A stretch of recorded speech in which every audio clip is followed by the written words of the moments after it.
சில நேரங்களில் அந்த லாயரு பண்ணுறது இருக்க, இந்த திருட மூளையை விட போலீஸ்கார விட அவங்க இன்னும் கிரிமினல் மூளை. பார்த்திபன் தான் நான் தான் பூஜை போட்ட ஃபஸ்ட்டு. ராபர் திரைப்படத்தினுடைய டெய்லர் விழாவுக்கு வந்திருக்கோம். அனைத்து பத்திரிகையாளர் ஊடக நண்பர்கள் எல்லாத்துக்கும் என்னுடைய பணிவான வணக்கம். மற்றும் முன்னாள் அமர்ந்துட்டுருக்க படத்து டீம் சம்மந்தப்பட்டவங்க, அப்புறம் சொந்த பந்தங்கள் எல்லாருமே வாழ்த்து வந்திருப்பாங்க. அவங்களுக்கு என்னுடைய பணிவான வணக்கம்.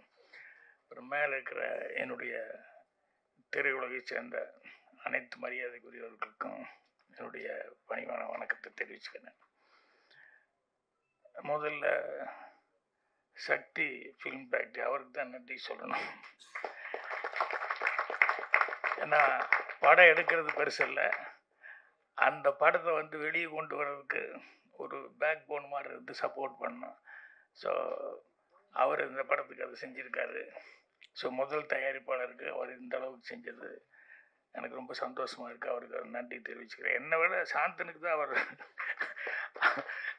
தான் நல்ல பழக்கம். அவர் நான் எங்கே இப்படி ஃபங்க்ஷனில் தான் பார்த்துக்கிறேன், மற்றபடி சாந்தன் தான் கோயம்புத்தூரில் அப்பப்போ மீட் பண்ணி பேசிட்டுருவோம். உட்காந்து சார் நன்றி.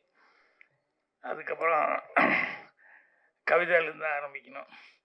கவிதை எனக்கு உண்மையிலே ஆச்சரியமாக இருந்தது.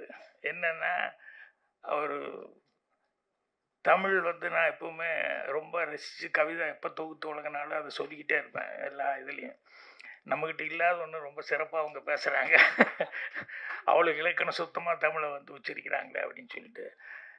எனக்கு இந்த படத்துக்கு அவங்க தயாரிப்பாளர் அப்படிங்கிறது வந்து எனக்கு உண்மையிலே வந்து சொல்கிற வரைக்கும் எனக்கு ஒன்றும் புரியல. அப்படி இங்கே வந்ததுக்கப்புறம் தான் நிறையா ஏற்கனவே ஷார்ட் ஃபில்மெல்லாம் வேறு எடுத்திருக்காங்க அப்படின்னு சொல்லி. ஸோ சின்ன மீனை போட்டெல்லாம் பார்த்துட்டு பதம் பார்த்துட்டு தான் அதுக்கப்புறம் இப்போது கமர்ஷியலாக படமே பண்ணலாம் அப்படின்னு முடிவு வந்திருக்காங்க. ஸோ தயாரிப்பாளர் வந்ததில் அவங்க நாளைக்கு மகளிர் தினம், ஆனால் எல்லாத்தையும் இன்றைக்கே ஸ்டேஜ் ஏற்றி எல்லாத்தையும் அவங்க சக பத்திரிகையாளர் எல்லாத்துக்கும் அவங்க கௌரவிச்சது அப்படிங்கிறது ரொம்ப சந்தோஷப்படக்கூடிய ஒரு சமாச்சாரம். அதுக்கு வாழ்த்து தெரிவிச்சுக்கலாம்.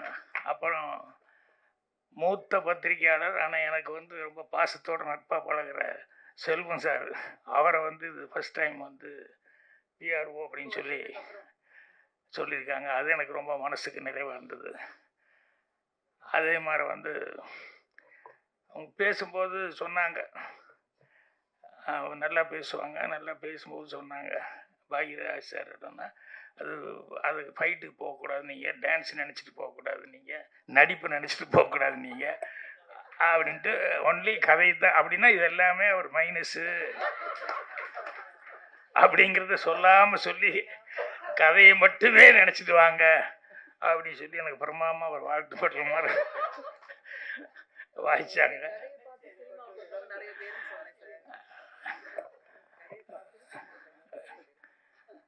ரொம்ப சந்தோஷமாக இருந்தது அவங்க சொல்லும்போது. சரி பரவாயில்ல, அவங்க ஒரு தயாரிப்பாளராகி நமக்கு ஒரு நல்ல மரியாதையாக வருது.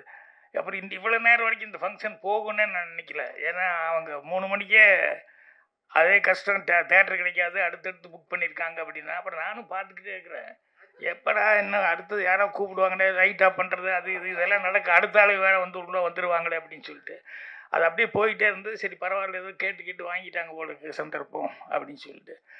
அதே மாதிரி வந்து இந்த இன்னொருத்தருக்கு வந்து வாழ்த்து சொல்லணும், சாருக்கு வாழ்த்து சொல்ல மாதிரி ரீஎன்ட்ரி ரொம்ப அவர்கள் அது வந்து தானு சார் சொல்லிட்டு போனார், ரெடியாக இருக்கிறேன், நானெல்லாம் ரெடியாக இருக்கிறேன் வாங்க. ஸோ அந்த மாதிரி இந்த படம் அவங்களுக்கு எல்லாருமே இவ்வளோ தூரம் ஒத்துழைப்பு கொடுத்து பண்ணுறதுக்கு அவங்க கேரக்டர் அதுதான் ரொம்ப முக்கியம். அது வந்து எனக்கு அவங்க கேரக்டர் வந்து எத்தனை பேர் பத்திரிக்கையாளர்லேருந்து எல்லாருமே வந்து சக நண்பர்கள் எவ்வளோ பேர் வந்து சும்மா ஒருத்தர் முன்னுக்கு வர முடியாது. எல்லோரும் ஆணுக்கு பின்னால் தான் பெண்ணுமாங்க, இந்த பெண்ணுக்கு பின்னால் பல ஆண்கள் இருக்கிறாங்க நிறைய பேர். அவங்க எல்லாருமே நல்ல விதத்தில் சப்போர்ட் பண்ணியிருக்காங்க. அது எனக்கு ரொம்ப சந்தோஷமாக இருக்குது. அப்புறம் இன்னொருத்தர் இவங்க பிரதர் கார்த்திக், எனக்கு பொறாமையாக இருந்தது. இவர் வந்து அவரை சொல்ல, அவரை உடனே கூப்பிட இது பண்ண அப்படின்னு உட்காருங்க. ஏன்னா எங்கள் அண்ணெல்லாம் பெல்ட் எடுத்துகிட்டே துரத்துவார். சினிமா ட்ராமான்னு சொன்னாலே கோயம்புத்தூரில் சினிமா ட்ராமாவா அப்படின்ட்டு பெருசாக தடி கிடி என்ன இருக்குதோ எல்லாம் எடுத்து துரத்துவாங்க. இதெல்லாம் நம்ம செய்கிற வேலையா அப்படிங்கிற மாதிரி. அப்புறம் நான் சினிமாவுக்கு வந்ததுக்கப்புறம் தான் அக்செப்ட் பண்ணிக்கிட்டாங்க. ஆனால் எனக்கு இப்போ பாருங்கள், தம்பியை கொண்டு வரணும் அப்படிங்கிறதுக்காக வந்து அவர் எந்த அளவுக்கு சப்போர்ட் பண்ணியிருந்தா இதெல்லாம் கொடுப்பேனே. அவங்க ஒரு பெரிய சப்போர்ட்டு, கவிதா ஒரு பெரிய சப்போர்ட்டு. அப்புறம் அந்த மெட்ரோ படத்தில் நான் பார்த்தேன், அதில் கொஞ்சம் ஒரு ஒரு நல்ல ஃபோர்ஸான ஒரு கேரக்டராக வந்து பண்ணியிருப்பார். இங்கே பார்த்தா அதுக்கு சம்மந்தமே இல்லாமல் உட்காந்துருக்கேன். என்னை விட இன்னசென்ட்டாக உட்காந்துருக்கேன். எதுவுமே பேசாத அளவுக்கு சைலண்ட்டாக. நான் வந்ததுலேருந்தே அந்த படத்தில் நான் பார்த்ததே வேறு மாதிரி இருந்தது. இது என்னடா இந்த படத்தில் இப்படி இருக்கு அப்படின்னு. ஸோ உங்களுக்கு உங்கள் பிரதரு சிஸ்டர் எல்லாமே கிடைச்சது உங்களுக்கு ஒரு பெரிய கொடுப்பினை. அப்புறம் இந்த படத்தில் இன்றைக்கி இசை வெளியீட்டு இது டெய்லர் வெளியீட்டு விழாங்கிறதுனால ஜோவன் முதல் கொண்டு கேமராமேன் முதல் கொண்டு இதில் பணியாற்றின எல்லாத்துக்குமே என்னுடைய வாழ்த்துக்களை வந்து தெரிவிச்சுக்கிறேன். இது இம்ப்ரெஸ் அப்படின்னு சொல்லி கம்பெனி, இம்ப்ரெஸ் ஃபிலிம் ஃபேக்ட்ரி அப்படின்னாங்க. டைட்டிலும் ரொம்ப இம்ப்ரெஸ்ஸாக தான் இருக்குது. நல்லா ராபர் அப்படின்னு சொல்லக்கூடியது. என்னென்னா திருடன் அப்படின்னு சொல்லும்போது எனக்கு வரும்போது அப்படி யோசிச்சுக்கிட்டே வந்தேன். எனக்கு பிடிச்ச சில திருட்டு விஷயங்கள்லாம் ரொம்ப நான் ரசித்த விஷயங்கள். அது சிவாஜி சார் நடித்தது ஒரு படம் இருக்கும். ஒரு ஆள் வர்றான், நகை பணமெல்லாம் எடுத்துகிட்டு வர்றான், அதை திருடணும், நாளைக்கு ஏதாவது நைட் டைமில் போய் எல்லாம் திருடலாம் அப்படின்னு சொல்லும்போது, இல்லை காலையில் 10:30 மணிக்கு தான் அவன் எடுத்துகிட்டு கடைக்கு வர்றான், 10:30 மணிக்கே திருடிடலான், எங்கே அந்த ரோட்லேயே வச்சு திருடிடலாம் அப்படின்னு. இன்னும் ரோட்டில் வச்சு எப்படி திருடுவா அப்படின்னா, ஒன்றும் இல்லை ஒரு கேமரா மட்டும் கொண்டு வாங்க அப்படின்னு சொல்லிட்டு 2 ஆளுகளை மட்டும் கூட கொடுங்க அப்படின்னு சொல்லிட்டு அந்த சேட்டு வரும்போது இவர் உணர்ந்து கேமராவெல்லாம் வச்சு ரெடியாக 10 மணிக்கு வெயிட் பண்ணுவார். ஜனங்கள்லாம் சேர்ந்துருவாங்க. என்ன சார்னா ஷூட்டிங்கு நீங்கள்லாம் கூட நடிக்கணும் அப்படின்னு. என்னென்ன இல்லை ஒருத்தர் வருவான், அப்போது நாங்கள் வந்து டக்குன்னு போய் நிறுத்தி பிளாக் பண்ணி அந்த பணத்தை எல்லாம் பொட்டியோட பணத்தையும் நகையும் தூக்கிட்டு ஓடுவோம். அப்போ அவன் ஐயோ ஐயோ திருடன் திருடன் கத்தும்போது நீங்களாம் சேர்ந்து ஏன்டா வட்டிக்கு வட்டி விட்டு இவ்வளோ காசு சம்பாதிச்சுவேன், அதனால தான் அவன் காசு இப்படி அநியாயத்துக்கு போகுது அப்படின்னு சொல்லி நீங்களாம் அவனை பிடிச்சி ரொம்ப கம்மியாக அடித்து அவனை அப்படியே உட்கார வச்சுருங்க அப்படிங்கிற மாதிரி சொல்லி சிவாஜி சார் திருடிட்டு போவார் திருடன் படத்தில். நான் ரொம்ப ரசித்த சீன் அது. புத்திசாலித்தனம் இருந்தது, அதே நேரத்தில் ப்ரெசன்ஸ் ஆஃப் மைண்ட் யூஸ் பண்ணி பண்ணுறது. இதே மாதிரி ரியல் லைஃப்பில் கூட ஒன்று சொல்லுவாங்க. என்னென்னா இன்கம் டேக்ஸ் வந்து எல்லாருமே பேஜர் ஆகிடுவோம் இல்லையா, திடீர்னு வந்து நிற்கிறாங்க அப்படிங்கும்போது. அது எம்ஆர்ஆர் வீட்டுக்கு ஒரு தடவை இன்கம் டேக்ஸ் ஆஃபீஸர் வந்துட்டாங்க. வந்து என்ன இதான் இன்கம் டேக்ஸ் நாங்கள் அப்படின்னா ஒரு 4-5 பேர்.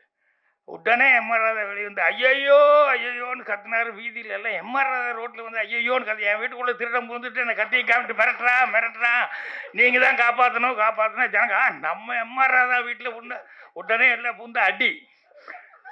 இன்கம் டேக்ஸ் எனக்கு அடி விழுந்துருக்கு, இவர் பொட்டி படிக்கிற என்னென்னலாம் வச்சுருக்காரோ அதெல்லாம் பத்திரமா காரில் எடுத்து வச்சு சேஃப்டியாக கொண்டு போயிட்டார் வெளியே. அன்னைக்கு இன்கம் டேக்ஸ் அன்னைக்கு தான், அதுலேருந்து தான் போலீஸ் இல்லாமல் எந்த வீட்டுக்கும் இன்கம் டேக்ஸ்க்கே போகக்கூடாதுன்னு அன்னையிலேருந்து தான் போலீஸே வந்து இது பண்ண ஆரம்பித்தாங்க அப்படிமா. அந்த மாதிரி திருடர்கள் அப்படின்னு சொன்னோம்னா அதுக்கு ஒரு பிரெயின் வேணும், வித்தியாசமாக என்ன திருடலாம் அப்படின்னு சொல்லிட்டு. அப்போ நானே நினச்சி பார்த்துக்குவேன். என்னென்னா இந்த முதல்ல திருடுறவன் வந்து அவன் கெட்டிக்காரத்தனம், ஏன்னா எவ்வளோ சேஃப்டியாக வைக்க முடியுமோ எல்லாமே சேஃப்டியாக வச்சுருப்பாங்க. ஆனால் இவன் மைண்டு வந்து ரொம்ப பிரமாதமாக அதை யூஸ் பண்ணி எப்படா அதை திருடிட்டு போகிறது அப்படின்னு சொல்லிட்டு ரொம்ப பிளான் பண்ணி கரெக்டாக போய் இவன் வந்து அடிச்சுட்டு போயிடுவான். அப்புறம் போலீஸ்காரன் வருவான், அவன் வந்து எப்படி நின்று பார்ப்பான், எந்த வழியாக உள்ளே வந்திருக்க முடியும், எப்படி வந்திருக்கணும், ரேகையெல்லாம் போகிறதுக்கு முன்னாடியே அது பழக்கமானவனா இல்லை புதுசாக தெரிஞ்சவனா அப்படின்னு சொல்லி பார்த்துட்டு இவனை வந்து போலீஸ்காரன் வந்து கரெக்டாக அவன் ரூட்டை கண்டுபிடிச்சி இவன் போய் அரெஸ்ட் பண்ணுவான். ஸோ அது இதை விட பெரிய திருடுறவனை விட பிரெயினுங்கிறது வந்து போலீஸ்காரனுக்கு. அதுக்கப்புறம் இது கோர்ட்டுக்கு வரும், அது லாயர் கேட்டுக்குவார். கேட்டு என்னென்னா அவன் திருடினேன் அப்படின்னா ஓகே. அப்புறம் போலீஸ் இப்படி பிடிச்சாங்க, இல்லை மர்டர் கேஸ் ஏதோ ஒன்றை பிடிச்சாங்க. உடனே அந்த லாயர் இவன் இப்படி திருடினா போலீஸ் இப்படி கேஸ் போட்டிருப்பான், இவன் இப்படி பண்ணியிருப்பான் அப்படி பண்ணியிருப்பான், ரெண்டையும் கேட்டுட்டு இப்படி நடக்கவே இல்லை அப்படின்னு சொல்லிட்டு அந்த கேஸே உல்ட்டா பண்ணி விட்ருவாங்க. சில நேரங்களில் அந்த லாயரு பண்ணுறது இருக்க இந்த திருட மூளையை விட போலீஸ்கார விட அவங்க இன்னும் கிரிமினல் மூளை. லாயருக்கு தப்பாக நினச்சக்கூடாது, ஜெயிச்சுக்கிறதுக்காக சொல்லுவார். என்னென்னா ஒருத்தர் திருடிட்டான், இது அருவாள் வெட்டிட்டான்னு சொன்னோடனே கைப்பிடியாக பிடிச்சிட்டாங்க, அருவாள்லாம் இருக்குது. அப்புறம் அவங்ககிட்ட போய் கேட்கும்போது வந்து எனக்கு எவ்வளோ பணம் கொடுக்குறீங்க அப்படின்னு லாயர் கேட்டார். அவர் 5 லட்சம் கொடுத்தா, இல்லைங்க கைப்பிடியாக பிடிச்சிட்டாங்க, இப்படி காப்பாற்ற. நான் காப்பாற்றுறியா, நீ நாளைக்கு காப்பாற்றிடுறேன், நான் வெளியே கொண்டு வந்துடுறேன், ஒரு 5 லட்சம் கொடுக்குறியா 10 லட்சம் கொடுக்குறியான்னு சொல்லி பேசிட்டாரு. அப்புறம் போனார். அடுத்த நாள் வந்து என்னென்னா கோர்ட்டில் வந்து கூப்பிட்டு இது மாதிரி அருவாள், வெட்டின அருவாள் பார்த்தவங்களாம் இருக்காங்க, வெட்டின அருவாள் இருக்குது அப்படின்னு உடனே இந்த லாயர், அருவாளுக்கு வெட்டின அருவாளில் கத்தி இருக்காது, ரத்தம் இருக்குது, எல்லாம் ஓகே யுவர் ஆனர், அதை போய் அந்த அருவாளை எடுத்துகிட்டு போய் கொஞ்ச நேரத்துலேயே அந்த ஃபாரன்சிக் மாதிரி ஆளுங்க இருப்பாங்க இல்லையா, இந்த பிளட்டை செக் பண்ணி அதை முதல்ல செக் பண்ணிட்டு வர சொல்லுங்கன்னு. அதை போய் செக் பண்ணிட்டு வந்து அது ஆட்டு ரத்தம் அப்படின்ட்டான். என்னன்னா இவர் முதல் நாளே போலீஸில் போய் ஆளை பிடிச்சி அவனுக்கு ஒரு 1 லட்ச ரூபாய் கொடுத்து அந்த அருவாளை வாங்கிட்டு வந்து அதை போய் க்ளீன் பண்ணி நல்லா கரெக்ட் பண்ணிவிட்டு ஆட்டு ரத்தத்தை எடுத்து அதில் பூசிட்டு கொண்டு வந்து சத்தமெல்லாம் மறுபடியும் உள்ள வைக்க சொல்லிட்டாரு. ஸோ லாயருடைய புத்திசாலித்தனம் எப்படிங்கிறது பாருங்கள். அது எப்படி எடுத்துக்கலாம், கிரிமினல் மைண்டு எடுத்துக்கலாம், புத்திசாலித்தனமான மைண்டுன்னு எடுத்துக்கலாம். ஆனால் இது போலீஸ் திருடன் தாண்டினது போலீஸுடைய மைண்டு, போலீஸை தாண்டி லாயரனுடைய ஒரு மைண்டு. இது எல்லாத்த விட மோசமான ஒரு மைண்டு இருக்குது, ரொம்ப கிரிமினலான மைண்டு. அவங்க யாருன்னா ரைட்டர், நம்ம அனந்த கிருஷ்ணமார் என்ன அப்படின்னா இது எல்லாத்தையும் கிரியேட் பண்ணுறது யார்? ஒரு கதைக்கு வேணும்னா திருடன் நம்ம தான் கிரியேட் பண்ணணும். அது எப்படி போலீஸ்காரன் கண்டுபிடிக்கிறான் அப்படிங்கிறதையும் நம்ம தான் கிரியேட் பண்ணணும். லாயர் கேரக்டர் வந்ததுனால அதை உடைக்கிறதுக்கு லாயருக்கு உண்டான மூளை, அதுக்கு உண்டான டைலாக் அதெல்லாம் போடுறது நம்ம தான் பண்ணணும். இத்தனையும் பண்ணி அதுக்கப்புறமா தான் வந்து ரைட்டருங்கிறவங்க வந்து பேர் வாங்க முடியும். ஸோ சினிமாவில் வந்து ரைட்டர் அப்படின்னு சொல்லும்போது அனந்த கிருஷ்ணன் அவர்கள் அந்த ஃபஸ்ட்டு படம் அது பார்த்தேன். அதில் வந்து அந்த க்ரைம், நான் எடுக்கிற படம் வேறு, நான் பார்க்குற படம் வேறு. என் லைப்ரரிக்காரனை சொல்லுவான் பூர்ணிமா கிட்ட, எங்கள் சம்மந்தமே இல்லை சார், எப்போ பாரு கத்தி துப்பாக்கி இது இருக்கிற படமாக எடுத்துகிட்டு போகிறாரு, ஆனால் அவர் எடுக்கிற படத்தில் அதெல்லாம் வர்றதே இல்லையே அப்படின்ட்டு. எனக்கு சினிமா பார்க்குறதுனா ஃபைட்டு இதெல்லாம் இருந்தால் தான் எனக்கு பிடிக்கும். ஸோ அந்த மாதிரி நான் படம் பார்க்குறேன். ஆனால் இவர் அனந்த கிருஷ்ணன் அந்த ஃபஸ்ட்டு படம் செய்யும்போது பார்த்தா அதில் வந்து பிளானிங்கு அதெல்லாம் பண்ணுறது, அதை எப்படி கண்டுபிடிக்கிறாங்க அப்படிங்கிறதெல்லாம் வந்து ரொம்ப அழகாக பண்ணியிருந்தார். இப்போது சினிமாவில் வந்து ஒரே ஒரு விஷயந்தான், ஒன்று ஏதாவது புதுசாக ஒரு விஷயம் சொல்லணும், இல்லைன்னா சொல்கிற விஷயம் வந்து சொல்கிற விதம் இருக்குல்ல அது புதுசாக இருக்கணும். இந்த ரெண்டில் ஏதாவது ஒன்று இருக்கணும். இதை விட்டு வேறு ஒன்றும் பண்ணவே முடியாது. ஸோ புதுசாக கிடைக்கலன்னா கூட சொல்கிற விதம் வந்து புதுசாக இருக்கிற மாதிரி பார்த்துக்கணும். ஸோ அவர் இந்த மெட்ரோ படத்தில் வந்து அவருடைய அந்த ஸ்கிரிப்டில் வந்து அவன் எப்படி திருடுறான், அதை எப்படி ஃபாலோ பண்ணுறாங்க, எப்படி பிடிக்கிறாங்க அப்படிங்கிறது. அப்புறம் அதுக்கு நடுவுலேயே லாஸ்ட்டில் அந்த சென்டிமெண்ட் வந்து வச்சுருந்தாங்க, இந்த மதர் அந்த சென்டிமெண்ட் வச்சு, அப்புறம் பிரதருக்கும் அவருக்கும் இருக்கக்கூடிய அந்த இது. ஸோ என்னென்ன எமோஷன் கொண்டு வர முடியுமோ அனந்த கிருஷ்ணன் அவர்கள் ரொம்ப அழகாக அதில் பண்ணியிருந்தார். நான் ஃபோன் பண்ணி பேசினேன்னு நினைக்கிறேன், இல்லை ஆமாம், ஆளை இப்போ தான் பார்க்குறேன் நான். ஆனால் படம் பார்த்துட்டு ரொம்ப நல்லா இருக்குது அப்படின்னு சொல்லிட்டு அப்போவே நான் ஃபோன் பண்ணி பேசினேன். ஸோ இதில் வந்து இப்போ ராபர் அப்படின்னு சொல்லி டைட்டில் வச்சுருக்காருங்க போது நிச்சயமாக நிறையா ராபர் சம்மந்தப்பட்ட விஷயங்கள்ல அதில் என்னென்னா சுவாரஸ்யம் வந்து அதிகமாக இருக்கும். ஏன்னா இந்த திருடுறவன் எப்படி திருடுறான் அப்படிங்கிறது, போலீஸ்காரன் எப்படி போய் பிடிக்கிறான் அப்படிங்கிறது எல்லாமே அது மூளைக்கு வந்து வேலை கொடுக்குற மாதிரி அந்த க்ரைமில் வந்து எதுவுமே நல்லா இருக்கும். ஸோ இந்த படம் ராபர் அப்படின்னு சொல்லி இந்த டைட்டில் வந்து ஒன்றுமே எனக்கு ஸ்கிரிப்ட் வந்து வித்தியாசமாக பண்ணியிருப்பார் அப்படின்ட்டு. அதுக்கப்புறம் அனந்த கிருஷ்ணனுக்கு ஸ்பெஷலாக ஒரு நன்றி சொல்லணும். என்னன்னா அவருடைய அசிஸ்டண்ட்டுக்கு படம் கொடுத்து இந்த படத்தை டைரக்ட் பண்ணி வச்சுருக்காரு. அது பெரும்பாலும் அப்படிலாம் நடக்கிறது கொஞ்சம் கஷ்டமாக இருக்கும், அந்த மாதிரிலாம் நடக்காது. ஆனால் அவர் வந்து உதவியாளருக்காக வந்து ஒரு படம் பண்ணணுன்னு சொல்லி அதை வந்து ஓகே அப்படின்னு சொல்லி கவிதா அவர்களும் அக்செப்ட் பண்ணிக்கிட்டு இவங்க வந்து படம் ப்ரொடியூஸ் பண்ணது அப்படிங்கிறது வந்து அதான் அந்த அண்டர்ஸ்டாண்டிங் அப்படிங்கிறது வந்து அவர் எந்த அளவுக்கு இவர்கிட்ட சின்சியராக ஒர்க் பண்ணிட்டு இருந்தால் இவர் இந்த அளவுக்கு அவருக்கு ஒரு வாய்ப்பு கொடுத்துருப்பார் அப்படிங்கும்போது அது மனசுக்கு சந்தோஷமாக இருக்குது. இது வந்து ஒரு ஆரோக்கியமான விஷயம் சினிமாவில். இப்போ நானே வந்து பார்த்திபன் தான் நான் தான் பூஜை போட்டேன் ஃபஸ்ட்டு. அப்புறம் வேறு சில காரணங்கள்னால படம் வந்து செய்ய முடியாமல் போச்சு. அப்புறம் பார்த்திபனுக்கு அப்புறம் பாண்டியராஜனே என்னோடய பேனரில் வந்து அவனும் நானே ஸ்கிரிப்ட் எழுதி கொடுத்தேன்.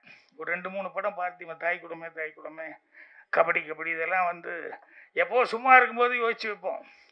அப்புறம் கொஞ்சம் தள்ளி வந்துருச்சுன்னு வச்சுக்கோங்களேன், இனி போய் நம்ம லவ் பண்ணிட்டு இருந்தால் நல்லா இருக்காது. இந்த ஒரு ஏஜ் தாண்டியாச்சுன்னா இப்போவும் போய் லவ்னு சொல்லிட்டு இருந்தால் நல்லா இருக்காது அப்படின்னு சொல்லும்போது, அப்போ பாண்டியராஜன் இவங்கெல்லாம் வரும்போது சரி இந்த கதை இன்னைக்கு பண்ணுறா இது நல்லா வரும் அப்படிங்கிற மாதிரி சொல்லி இது பண்ணுவேன்.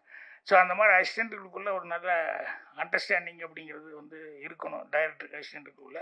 ஸோ இந்த ஸ்கிரிப்டை பொறுத்த வரைக்கும் அவர் வந்து தன்னுடைய அசிஸ்டண்ட்டுக்காக வந்து ஒரு படத்தை பண்ணி அவரே வந்து சான்ஸ் கொடுத்து மட்டும் இல்லாமல் அவரே ப்ரொடியூஸ் பண்ணியிருக்காகும் போது எந்த அளவுக்கு அவர் நம்பிக்கை வச்சுருக்காரு அப்படிங்கிறது ரொம்ப ரொம்ப சந்தோஷமாக இருக்குது. ஸோ கவிதா அவர்களுக்கும் சரி, ஆனந்த கிருஷ்ணன் அவர்களுக்கும் சரி, தயாரிப்பாளரும் அவங்க தயாரிப்பாளருக்கு மட்டும் அவங்க சக்ஸஸ் ஆகணும். அவங்க குடும்பத்தில் எல்லாருமே வந்து வாழ்த்து சொன்னதுங்கிறது ரொம்ப சந்தோஷமாக இருக்குது. ஸோ படத்தினுடைய வெற்றி விழாவில் மீண்டும் எல்லா அந்த குடும்ப சகிதமாக எல்லாருமே கலந்துக்கிட்டு இதே சந்தோஷத்தை பகிர்ந்துக்கணும்னு சொல்லி என்னுடைய வாழ்த்துக்கள் தெரிவிச்சுக்கிறேன். நன்றி, வணக்கம்.